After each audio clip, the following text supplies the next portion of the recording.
우리 옆에 분들과 잠시 인사하겠습니다. 하나님은 당신을 사랑하십니다. 당신이 있어서 참 행복합니다. 참 잘 오셨습니다. 할렐루야. 오늘 우리가 함께 읽은 이 누가복음 6장 12절부터 26절의 말씀을 통해 무엇으로 충만해야 하는가 하는 제목과 주제를 가지고 오늘 함께 말씀을 나누려고 합니다. 우리는 하나님의 거룩한 부르심을 받은 하나님의 거룩한 성도들입니다. 그러므로 우리는 주님의 말씀, 하나님의 말씀을 늘 들어야 합니다. 그리고 그 말씀에 순종하는 삶을 살아야 합니다. 왜냐하면 우리는 주님의 부르심을 받은 자들이기 때문에 그렇습니다. 뿐만 아니라 우리는 주님의 부르심을 받은 주님의 제자이기 때문에 그렇습니다. 주님의 부르심에 순종함으로 하나님의 자녀가 된 우리 모두는 주님의 제자로 또한 부르심을 받았기 때문에 그렇습니다. 근데 이 주님의 부르심을 받은 주님의 제자들에게는 사명이 있죠. 그 사명이 무엇입니까? 주님의 복음을 전하고 구원의 소식을 전하는 사명이 오늘 저와 여러분들에게 있다라는 사실입니다. 그래서 우리가 예수를 믿고 구원받았으면 우리 모두는 다 이 사명을 받은 자, 이 사명을 가지고 있는 자, 이 사명을 실천할 책임이 있는 자들이라는 사실을 우리는 분명하게 먼저 알아야 합니다. 자, 그런데 우리가 중요한 것이 한 가지 있죠. 우리가 제자로 부르심을 받고 성도로 부르심을 받았어요. 그리고 성도로서 사명, 복음, 증거, 사명, 영혼 구원의 사명이 우리에게 있는데 이 사명을 감당하기 위해서는 먼저 충만하게 채워져야 한다는 사실을 우리는 깨달아야 한다는 것이죠. 우리가 예수 그리스도를 믿어 구원받고 하나님의 거룩한 백성 되었어요. 그리고 사명을 받아 사명을 감당해야 된다는 이야기는 알지만 이 참 현실 세계 속에서는 잘 안 되잖아요. 사는데 바쁘고 또 용기가 없어서 또 여러 가지 분주하고 바쁜 삶 속에서 우리가 복음을 증거하고 영혼을 구원하는 일에 우리가 힘쓰지 못하는 우리들의 모습을 봐요.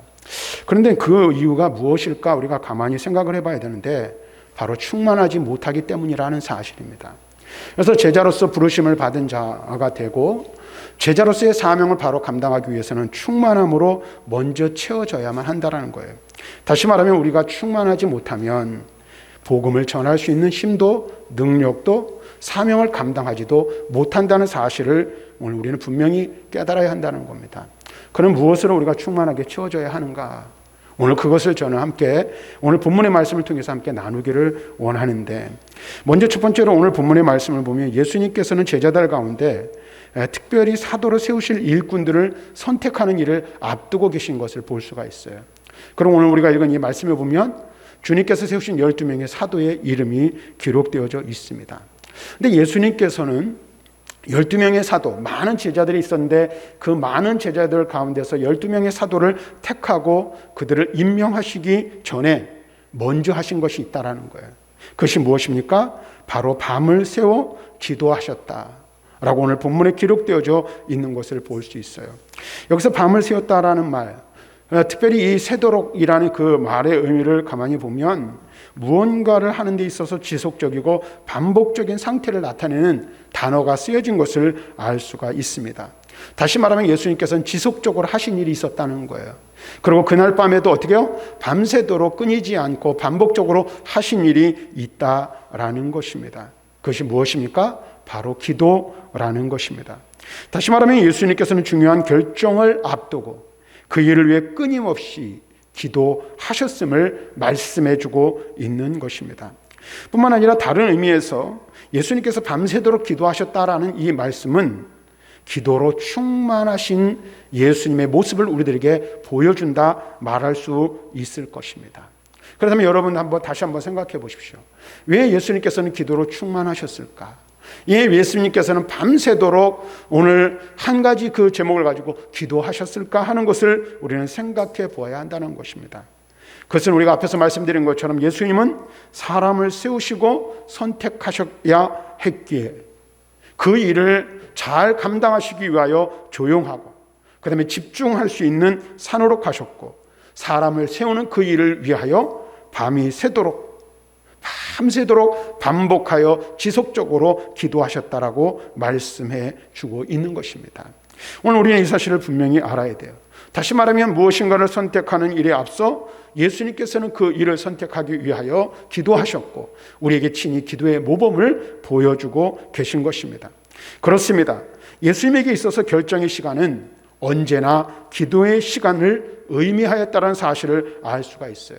그래서 우리가 많지 않은 성경이지만 복음서의 말씀을 보면 예수님은 늘 기도하시는 삶을 사셨음을 알 수가 있어요. 그래서 예수님에게는 기도는 삶과 사역의 매우 중요한 한 부분이었다는 사실을 우리는 깨달을 수가 있다는 것입니다. 누가복음 3장 21절 말씀에 보면 이런 말씀이 기록되어져 있습니다. 백성이 다 세례를 받을세 예수도 세례를 받으시고 기도하실 때에 하늘이 열렸다 라는 말씀이 있고요. 또 5장 16절 보면 예수는 물러가 한적한 곳에서 기도하셨다라고 말씀하십니다. 9장 18절 말씀에서도 예수께서 따로 기도하셨다라고 말씀하고 있고 11장 1절에서도 예수께서 한 곳에서 기도하셨다라고 말씀하시는 것을 볼 수 있습니다. 다시 말하면 예수님에게 기도의 시간은 고요함으로 물러나는 시간이었고 사람들을 피해 하나님과 교통을 방해하는 것이 전혀 없는 한적한 곳, 그 다음에 고독한 곳으로 가는 기도의 시간을 의미하셨음을 우리는 알 수가 있습니다. 이와 같은 예수님의 모습을 통해서 우리는 기도의 모범을 배우게 되는 것입니다. 언제 기도해야 하는가? 무엇을 위해 기도해야 하는가를 우리는 배울 수 있다라는 것입니다. 근데 여러분 한번 생각해 보십시오. 사람의 삶을 우리가 가만히 들여다보면 이 사람의 인생에 대하여 여러 가지 많은 것들로 정의를 내릴 수 있지만 저는 또 한 가지 우리가 정의를 내릴 수 있는 부분 중에 하나가 뭐냐면 인생이란 끊임없는 선택의 과정이라 이렇게 말할 수 있을 것 같습니다. 그래서 무엇인가를 우리는 끊임없이 선택을 해오고 지금까지 왔어요. 그리고 지금 우리는 그 선택의 결과를 가지고 살아가는 거예요.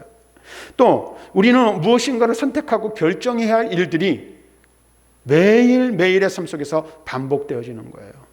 예를 들면 간단하게 그냥 여러분들 내가 오늘 선택한 게 있나? 어떤 선택을 결정했나? 하겠지만 아침에도 여러분들이 식사를 다 하셨을 텐데 우리 가정에서 살림을 하는 주부들은 아침상에 무엇을 낼 것인가? 어떤 반찬을 할 것인가? 이런 결정들을 여러분 선택을 하고 결정을 했죠. 그래서 한 상을 차려서 식사를 하고 아마 오셨을 거예요. 이런 작은 것부터 시작해서 중요한 인생의 이 어떤 결정들을 하고 선택을 해야 될 그런 과정들을 우리는 맞습니다. 그리고 그 결과들이 오늘 우리의 삶을 결정진다라고 말할 수 있을 것입니다. 여러분 보세요. 크고 작은 선택이 우리의 인생을 좌우하기도 한다라는 거예요. 그렇기 때문에 예수님처럼 선택의 순간에 우리는 기도해야 하는 거예요. 기도함을 통해서 성령의 감동을 따라 삶을 살아가야 한다라는 거예요. 왜 기도해야 합니까? 하나님께서 우리의 삶을 이끌어 가시고 하나님께서 우리의 삶을 인도해 주시도록 하시기 위해서 우리 자신의 삶을 맡기는 그것이 바로 기도이기 때문에 그렇습니다. 그러므로 우리는 기도하는 가운데 하나님의 마음을 헤아리고 기도하는 가운데 하나님의 뜻을 깨달아 하나님의 거룩하신 뜻이 무엇인지를 선택하고 그 일들을 결정 지어야 한다라는 사실입니다. 그래서 여러분들이 크고 작은 결정들을 할 때 크고 작은 일들 속에서 어떻게 해요? 그 모든 일들을 결정하기 앞서 기도하는 사람이 되어야 한다라는 거예요. 예수님은 항상 중요한 일을 앞두고 기도하셨으며 언제나 기도하는 삶을 사셨습니다. 그래서 성경을 보면 예수님은 기도하다가 영광스러운 모습으로 변형되시기도 하셨고 또 예수님께서는 십자가를 앞두셨을 때에도 산에서 간절히 기도하셨음을 우리는 알 수가 있습니다. 또 앞에서 살펴본 대로 예수님은 늘 기도하는 삶을 사셨습니다. 또한 예수님께서 승천하신 후 남겨진 공동체, 교회 공동체는 예수님의 모범을 따라 기도하는 공동체로 세워졌음을 알 수가 있어요. 그래서 처음 이 공동체가 중요한 결정을 내리는 일들을 할 때에도 그 일을 결정하기 전에 주님의 모범을 따라 기도하여 사람을 세운 것을 볼 수가 있는데 12번째 사도의 직무를 맡을 자를 세우기에 앞서 기도하는 초대교회 공동체의 모습을 볼 수가 있어요. 그 내용이 사도행전 1장 23절부터 26절에 기록되어져 있는데 이렇게 말하고 있습니다. 그들이 두 사람을 내세우니 하나는 바사바라고도 하고 별명은 유스도라고도 하는 요셉이요 하나는 matti아라. 그들이 기도하여 이르되 무사람의 마음을 아시는 주여, 이 두 사람 중에 누가 주님께 택하신 바 되어 봉사와 및 사도의 직무를 대신할 자인지를 보이시옵소서. 유다는 이 직무를 버리고 제 곳으로 갔나이다 하고 제비 뽑아 matti아를 얻으니 그가 11 사도의 수에 들어가니라. 그냥 단순하게 제비를 뽑은 게 아니에요. 기도하고 하나님의 뜻을 구하며 제비를 뽑아 matti아를 12번째 사도로 세웠다라고 기록하고 있어요. 우리 교회도 종종 보면 지금까지 지내면서 일꾼들을 세울 때가 있어요. 근데 일꾼들을 세울 때 어떻게 세워야 합니까? 투표하고 세우죠. 법에 따라서. 그런데 여러분, 그냥 법이니까 법에 따라서 투표하여서 세우는 게 아니에요. 뭐 하고 세워야 합니까? 기도하고 세워야 한다는 사실을 우리는 알아야 합니다. 어떠한 여러분들이 인생을 살아가면서 결정을 할 때에도 무엇으로 결정하고 무엇으로 여러분들이 삶을 선택해 나가야 합니까? 기도하고 하나님의 뜻을 구하며 하나님의 뜻을 깨달아 그 뜻 안에서 선택하며 살아가야 한다라는 사실을 우리는 분명하게 알아야 합니다. 다시 말하면 우리는 예수님을 본받아 기도로 충만한 자가 되어야 하고 기도하는 삶을 사는 자가 되어야 한다는 사실을 오늘 이 시간 깨닫는 은혜가 있기를 바랍니다. 사랑하는 성도 여러분, 우리가 잘 아는 대로 기도는 호흡과 같다고 했습니다. 여러분 한번 생각을 해보십시오. 저도 이 마스크를 좀 작은 거 써가지고 이게 막 이렇게 들어갔다 나왔다 하는데요. 이 사람이 숨을 쉬지 않으면 살 수가 있습니까? 없습니까?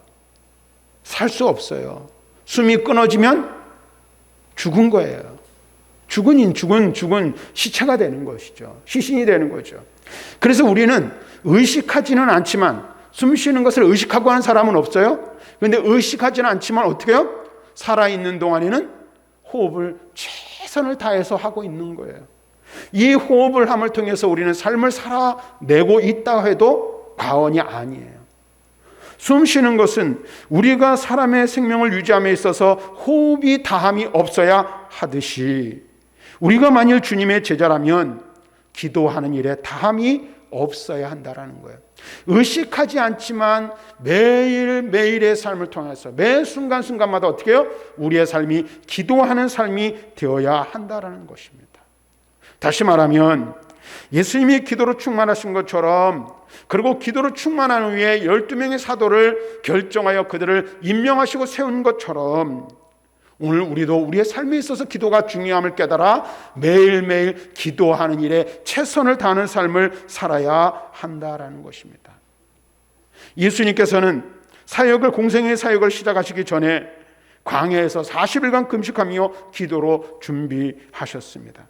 하나님의 아들이신 예수님이 사역을 하시기 전에 기도로 준비하셨다는 사실을 우리는 보면서 주님의 제자인 우리도 어떻게 된다는 것을 깨닫습니까? 우리도 예수님을 본받아 예수님을 따라 예수님에게 배워 기도하는 삶을 살아야 하고 기도로 충만해야 한다는 사실을 배우게 되는 것입니다.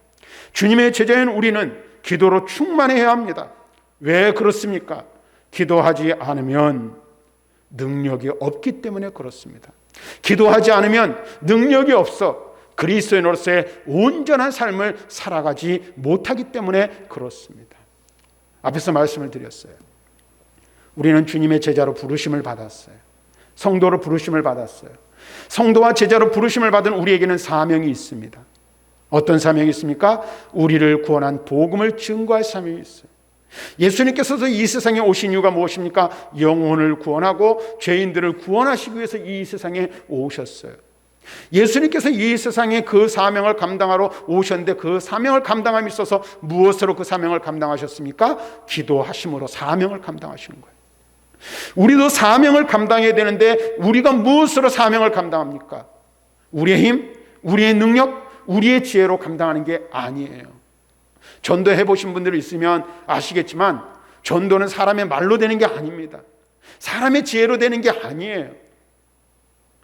영혼을 구원하는 것이 말로 되면 누구든지 말 잘하는 연습하면 되죠. 그러나 그것 가지고 되는 게 아니에요. 하늘의 능력으로 되는 거예요. 근데 이 능력이 무엇으로 능력을 우리가 얻으며 어떻게 이 능력을 우리가 덧입을 수 있습니까? 힘입을 수 있습니까? 그 길은 기도 외에는 없다는 사실을 우리는 분명하게 알아야 합니다. 그래서 마가복음 9장의 말씀에 보면 이 귀신 들린 아이의 아버지가 예수님께로 찾아왔을 때 한 이야기를 일어난 에피소드를 이야기하고 있어요. 예수님께서는 산상에서 변화되고 계실 때 밑에서는 난리가 난 거예요. 한 귀신 들린 아이가 예수님의 제자들에게 찾아왔는데 이 아이를 고쳐달라고 하는데 고쳐주지 못하는 거예요. 도리어 어찌할 줄 몰라 안절부절하고 있었어요. 그때 예수님께서 오십니다.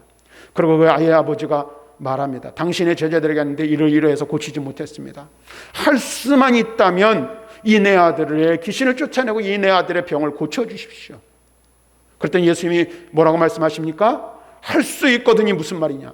믿는 자에게는 능히 하지 못할 일이 없느니라 말씀하시고 그 아이에게서 귀신을 쫓아내시고 벙어리 되고 기먹은 그 아이의 병을 고쳐주셨어요. 이 모습을 보면서 예수님의 제자들이 얼마나 요즘 말로 하면 쪽팔렸겠습니까? 자신들이 와가지고 그 아이 하나 고치지 못해가지고 안절부절 하지 못하고 그냥 어쩔 줄 몰라가지고 진땀을 흘리고 있었단 말이에요. 근데 예수님께서는 한 번에 고치셨어요. 아주 너무나 부끄러운 거예요. 그래서 그 아이의 아버지가 있고 그 아이가 있을 때는 이야기하지 못하고 사람들이 있을 때는 이야기하지 못하다가 사람들이 다 물러간 다음에 예수님께 묻는 거예요. 선생님, 도대체 우리는 왜 이 일을 하지 못했습니까? 왜 우리는 이 아이의 병을 고치지 못했습니까? 예수님은 그렇게 간단하게 고치시는데요. 그때 예수님께서 29절에 이렇게 말씀하십니다. 이르시되 기도 외에 다른 것으로는 이런 종류가 나갈 수 없느니라. 기도 외에는, 기도 외에 다른 것으로는 이런 능력이 나타날 수 없다라고 분명히 말씀하고 있는 것입니다. 왜 기도해야 합니까? 우리가 왜 기도로 충만해야 합니까? 사명을 감당하고 그리스도인으로서의 온전한 삶을 살기 위해서는 능력을 받아야 되는데, 능력을 받는 방법, 능력을 얻는 통로, 그것이 바로 기도이기 때문에 그렇습니다. 예수님은 그것을 하셔서 기도하셨고, 예수님은 그것을 하셨기 때문에 제자들에게 친히 기도로 본을 보여주셨어요. 성경에는 몇 번만 기록되어져 있지만 예수님의 삶은 기도하는 삶이라고 말해도 틀리지 않습니다. 그렇습니다. 기도는 하나님의 능력을 경험하는 통로입니다. 그래서 기도하지 않는 제자는, 기도하지 않는 성도는 능력을 얻을 수 없고, 능력을 얻지 못하면 하나님의 뜻을 감당할 수가 없는 것입니다. 뿐만 아니라 기도는 하나님과 영적으로 소통하는 길입니다. 그래서 우리가 기도함을 통해서 우리를 향하신 하나님의 뜻이 무엇인지를 아는 거예요. 그리고 그 뜻대로 행할 수 있는 거예요. 주의 뜻, 주의 뜻 우리가 외치잖아요. 그런데 무엇으로 어떻게 할 수 있어요? 기도하지 않으면 우리를 향하신 주님의 뜻을 알 수가 없는 거예요. 앞에서 잠깐 말씀드렸지만 예수님께서는 십자가에 달리시기 전에도 산에 올라가서 간절히 피가 떨어지는 이 땀방울이 핏방울이 될 정도로 기도하셨어요. 그리고 그 기도함을 통해서 구한 것이 무엇입니까? 나는 이러하기를 원합니다. 그러나 나의 뜻대로 마옵시고 아버지의 뜻대로 되기를 원합니다. 하나님의 뜻을 구하는 기도를 하는 거예요. 기도할 때는 사람이 하나님의 뜻을 헤아리고, 기도함을 통하여 우리는 하나님의 뜻을 깨닫고 그 뜻대로 행할 수 있는 거예요. 왜? 기도는 하나님과 소통하는, 하나님과 교통하는 통로이기 때문에 그렇습니다. 뿐만 아니라 기도는 우리의 부족함을 채우는 하늘의 능력을 얻는 도구이기도 합니다. 그래서 기도하는 자가 능력을 힘입어 사명을 감당할 뿐 아니라 이 땅에서 승리하는 삶을 살아갈 수 있게 되는 줄로 믿습니다. 그런데 오늘 현대 교회를 바라보고 이 시대를 살아가는 수많은 성도들을 바라볼 때에 기도로 살아가는 성도들이 점점 줄어가고 있어요. 교회마다 기도회로 모이는 횟수도 줄고, 기도하는 시간도 줄고, 기도하는 사람도 줄고 있습니다. 물론 기도의 시간이 짧고 길고의 문제는 아니에요. 절대적인 건 아니에요. 오랜 시간 기도한다고 그 기도가 진정한 기도라고 말할 수는 없어요. 짧게 잠깐 기도했다고 해서 그 기도가 하찮은 기도라고 말할 수도 없습니다. 하지만 중요한 것은 무엇입니까? 하나님과의 깊은 영적인 교통입니다. 주님과의 친밀한 사귐입니다. 그런데 점점 영적인 교제 시간이 줄어가고 있어요. 오늘날 더 더 안타까운 것은 어떻습니까? 아주 좋은 핑계거리가 생겼어요. 어떤 핑계거리가 생겼어요? 코로나라는 핑계거리가 있잖아요. 그래서 저도 여러분 참 전화하기가 뭐해요. 그래서 전화도 못 드려요. 나오지 않아도 나오라고 권면할 수가 없어요. 예배당. 좋은 시간을 만났죠. 참 안 나와도 누가 타치하는 사람도 없고 뭐라 그러는 사람도 없고 당연하듯이 여기는 거예요.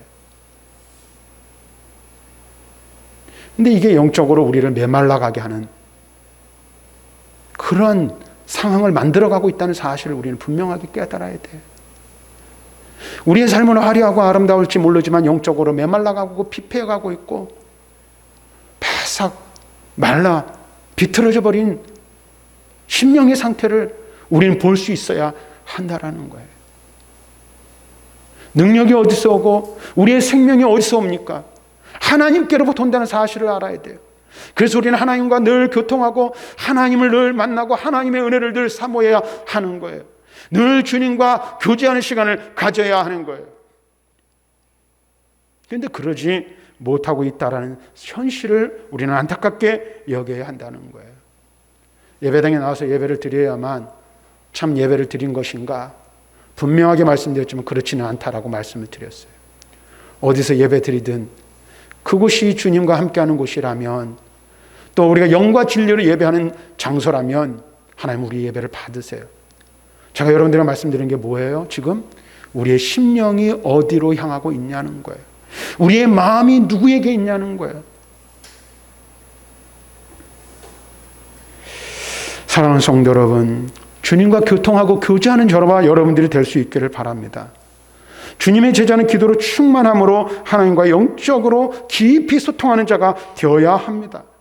그래야만 하늘의 능력을 받아 참된 그리스도인의 삶, 참된 제자의 삶을 살 수 있기 때문에 그렇습니다.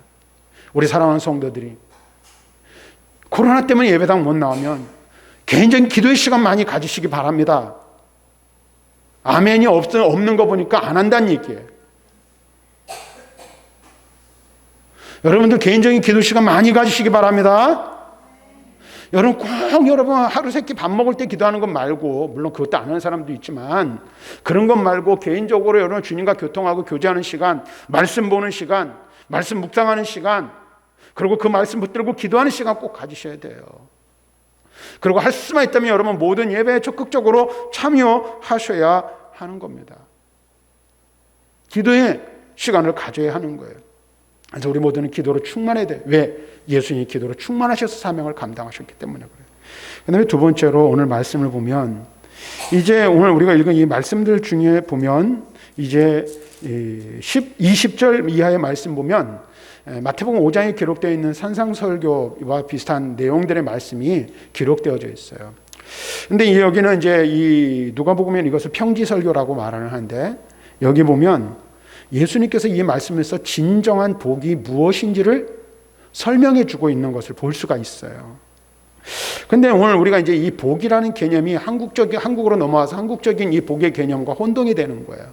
샤머니즘과 이게 이 짬뽕이 되어버려가지고 복하면 어떤 생각을 가지고 있냐면 물질적인 것, 물질 세계에서 일어나는 것과 연관짓고 관련되어 있다고 생각을 해요. 그리고 사람들이 그렇게 강조를 하기도 하고, 또 설교를 할 때도 그런 설교들을 많이 해요. 저도 그럴 때가 있어요. 자, 그런데 여기서 말하는 이 성경에서 말하는 이 복의 개념이 뭐냐면 하나님의 은총과 위로가 깃든다는 뜻이에요. 그래서 여기는 이 무병장수라든지 부귀영화라든지 물질적인 것과는 아무런 관련이 없다라는 사실을 알 수가 있어요. 그래서 이와 같은 사실은 무엇을 의미하냐면 하나님의 바라보심, 하나님이 우리를 기억해 주심, 하나님이 우리를 인정해 주심, 하나님이 우리를 돌보아 주심, 이것이 복이라는 개념 속에 들어가 있는 거예요. 물질적으로 잘 되고 육신적으로 잘 되는 것, 그것도 물론 복이에요. 그러나 그것은 진정한 복이 아니라는 거예요. 진정한 복은 뭐냐면, 하나님이 우리를 기억해 주심, 하나님이 우리를 인정해 주심, 하나님이 우리를 돌보아 주심, 이것이 복이라는 개념 속에 들어가 있는 거예요. 물질적으로 잘 되고 육신적으로 잘 되는 것, 그것도 물론 복이에요. 그러나 그것은 진정한 복이 아니라는 거예요. 진정한 복은 뭐냐면 하나님이 우리를 알아주시고 하나님이 우리를 돌보아 주시고 하나님이 우리를 인정하시고 기억해 주시는 것, 이게 진짜 복이라는 사실을 말씀해 주고 있는 거예요. 자, 그렇다면 그런 의미에서 그것이 복이라면, 복이 그런 개념이라면 진정한 복은 뭘까? 어디에 있는 것일까? 그 참된 복은 바로 예수님에게 있으며 예수님에게서 온다는 사실을 우리는 알아야 한다는 것입니다. 왜 그럴까요? 저와 여러분은 예수로 말미암아 생명을 얻고 예수로 말미암아 천국의 소망을 얻은 자들인 줄 믿습니다. 이 사실을 여러분들이 분명히 알아야 돼요. 예수 그리스도를 알기 이전에 우리는 어떤 사람들이었어요? 영중을 죄인이여 영벌을 받아 마땅한 자의 지옥 백성이었어요. 우리의 죄값으로 말미암아 우리는 멸망과 사망을 당할 수밖에 없었어요. 하나님의 심판을 받을 수밖에 없었죠. 그런데 예수 믿고 구원받아 하나님의 거룩한 백성이 되고 예수 안에서 새 생명을 얻어 천국 백성이 된 것입니다. 그래서 우리는 이 땅을 살아갈 때 무엇을 가지고 살아갑니까? 이 세상에 소망을 두고 살아가는 자들이 아니라 천국의 소망을 두고 천국의 소망을 바라보며 살아가는 자들이 바로 저와 여러분들이라는 사실을 분명하게 알아야 한다라는 것입니다. 뿐만 아니라 이 소망을 가지고 살아가는 사람들은 이 땅에서도 함께 하시는 하나님의 은혜를 누리며 살아가는 거예요. 다시 말하면 물질의 복이 아예 없다는 얘기가 아니라 이 세상의 복도 있지만 그것이 전부가 아니고 그것이 진정한 복은 아니라는 사실을 우리는 깨달아야 한다는 거예요. 그래서 주님께서는 오늘 말씀을 보면 뭐라고 말씀하시냐면 지금 가난하고 지금 굶주리고 살아도 절대로 절망하지 말라고 말씀하고 계시는 거예요. 우리가 이 세상을 살아가면서 가난할 수 있잖아요. 굶줄 때도 있을 수 있어요. 근데 그렇다고 해서 인생 다 산 것처럼 절망하지 말라는 거예요. 또한 예수님을 인해 고난을 받는다고 해서 절대로 슬퍼하지 말라고 말씀하셔요. 왜냐하면 예수님이 우리에게 축복을 약속하셨기 때문에 그렇습니다. 우리는 지금 우리 자신에게 물어보아야 해요. 나는 예수님으로 충분하다 생각하고 있는가? 예수님이 내게 참된 복이 되시고 예수님께서 나를 붙들어 주시고 나와 함께 하시다는 것, 그것만으로도 충분하다고 나는 믿고 있는가? 우리 자신에게 물어보아야 해요. 여러분 때때로 그러잖아요. 신앙이 좋을 때, 믿음이 좋을 때는 예수 한 분이면 충분합니다 라고 누구든지 고백을 해요. 근데 늘 그렇습니까? 지금도 그렇습니까? 그런 분들이 왜 세상 물질에 욕심을 낼까요? 또는 세상과의 교제와 명성에서 우리는 만족을 찾고 있지 않는가? 우리 자신을 돌아보아야 한다라는 거예요. 사랑하는 성도 여러분, 예수님이 우리에게 기대하시는 것을 우리는 생각해 보아야 합니다. 세상이 줄 수 있는 가장 비열한 대우를 받더라도 우리는 기뻐하며 하나님 앞에 영광 돌릴 수 있습니까? 우리는 세상에서 가장 가혹한 대우를 받는다는 점에서 옛날에 선지자들이 받았던 그것을 생각할 때에 우리도 선지자의 대열에 참여하는 것과 같다라는 거예요. 지금 육신의 고통과 질병으로 인해서 고통 가운데 있지만 그럼에도 불구하고 기뻐하여 하나님을 찬양하며 하나님께 영광 돌릴 수 있습니까? 여러분, 우리가 이것을 한번 생각해 보아야 되는 거예요.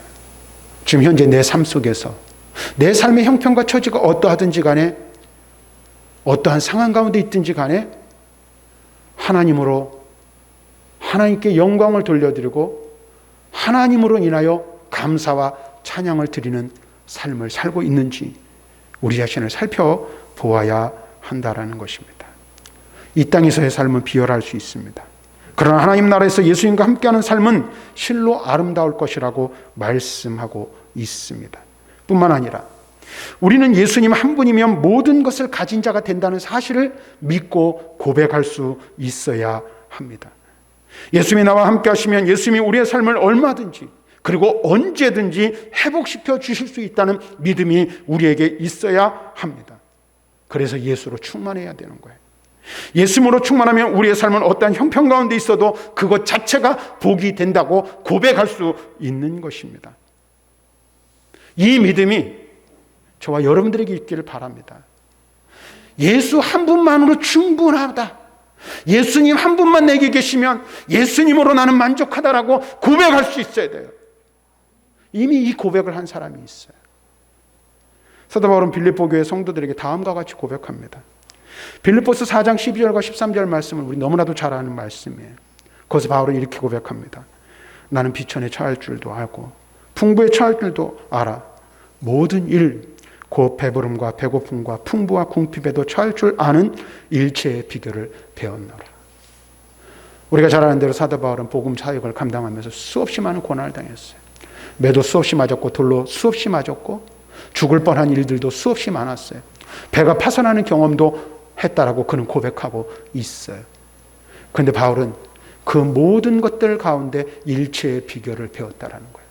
이 말은 무슨 말입니까? 어떠한 상황과 환경 가운데 있든지 어떠한 상황과 환경 가운데 있든지 예수로 만족할 수 있는 비결을 바울은 알았다는 거예요. 그래서 13절에 말합니다. 내게 능력 주시는 자 안에서 내가 모든 것을 할 수 있느니라. 우리는 바울의 이 고백 속에서 무엇을 배우고 무엇을 깨닫습니까? 진정한 복의 개념, 참된 복의 기준은 세상에 있지 않다라는 것을 깨닫게 되는 것입니다. 진정한 복의 개념은 세상의 것도 아니라는 사실을 깨닫습니다. 참된 복의 기준, 참된 복의 근원이 누구입니까? 바로 예수 그리스도이십니다. 그분이 있으면 우리는 복 있는 자예요. 그분이 나와 함께 하시면 우리는 복 누리는 자입니다. 아멘. 여러분 억지로라도 아멘을 하셔야 돼요. 예수 그리스도가 나와 함께 하시는 것 그 자체가 복이라는 사실을 알아야 돼요. 지금 형편이 어떠한 게 중요한 게 아니에요. 지금 내 상황이 어떠하든지 간에, 지금 내 육신에 어떤 질병이 있든지 간에 그것과 관계없이 예수 그리스도를 믿어 예수 그리스도가 내 심령 안에 계시고 그분이 내 삶의 주인이 되시면 나는 복받은 자인 줄로 믿습니다. 오늘 우리가 사실을 고백해야 돼요. 그래서 찬송가 438장 3절의 가사가 저와 여러분들의 신앙 고백이 되어야 합니다. 높은 산이 거친 들이 조막이나 궁궐이나 내 주 예수 모신 곳이 그 어디나 하늘나라 할렐루야 찬양하세 내 모든 죄 사함받고 주 예수와 동행하니 그 어디나 하늘나라. 그렇습니다. 우리가 초막에 살든 궁궐에 살든 우리가 가난하든 부하든 우리의 육신이 건강하든 병들었든 주 예수 그리스도가 나와 함께 하시면 내가 있는 그곳이 천국인 줄로 믿습니다. 우리는 제사함을 받아 주님과 동행하는 삶을 살기에 우리의 삶이 천국의 삶인 줄로 믿습니다. 이 복을 알고 이 복을 누리는 자가 누구입니까? 예수로 충만한 자예요. 예수로 충만하면 그래서 어떠한 상황과 환경 가운데 있다 할지라도 그곳이 하나님의 나라가 되고 또한 능히 모든 일들을 감당할 수 있는 거예요. 그래서 바울과 같이 고백할 수 있는 거예요. 내게 능력 주시는 자 안에서 내가 모든 것을 할 수 있느니라. 사랑하는 성도 여러분, 분명하게 기억하시길 바랍니다. 지금 슬프다고 언제까지 슬픈 것이 아닙니다. 예수님이 우리의 눈물을 닦아주시기 때문입니다. 지금 줄이고 힘들다고 언제까지 배고픈 인생으로 사는 게 아닙니다. 주님께서 우리의 줄인 영혼을 채워주실 것입니다. 주님이 우리의 삶을 얼마든지 복되게 하실 수 있습니다. 그런데 그럼에도 불구하고 많은 성도들이 복의 기준인 예수님을 떠나 점점 더 세상으로 달려가고 있습니다. 세상이 우리에게 잠깐 복은 줄 수 있을 것처럼 보입니다. 그러나 그 뒤에 또 말씀하고 있어요. 지금 배부르다고 언제나 배부른 것이 아님을 알아야 합니다. 지금 부유하다고 언제나 부유한 것이 아닙니다. 지금 즐겁다고 언제나 우리가 즐거울 수 있는 것도 아닙니다. 왜냐하면 복의 주인은 하나님이시기 때문에 그렇습니다. 그러므로 진정 복 있는 인생으로 살아가기를 원한다면 예수로 충만해야 합니다. 주님의 제자는 예수님으로 충만해야 합니다. 예수님을 가진 자는 그래서 모든 것을 가진 자입니다. 그러나 반대로 이 세상 모든 것을 가졌다 할지라도 예수가 없으면 아무것도 가진 자가 아니란 사실을 우리는 분명하게 깨달아야 합니다. 그래서 여러분 고백할 수 있어야 돼요. 나는 예수를 가진 자이고 예수님과 나와 함께 하시기 때문에 이 세상 모든 것을 가졌다라고 고백할 수 있는 저와 여러분들이 되기를 바랍니다. 예수로 충만해야 세상의 유혹을 이겨낼 수 있습니다. 예수로 충만해야 세상의 유혹에 흔들리지 않을 수 있습니다. 예수로 충만해야 시험과 환난이 와도 결코 흔들리지 않는 믿음의 소유자가 될 수가 있습니다. 사랑하는 성도 여러분, 세상의 칭찬이 전부가 아닙니다.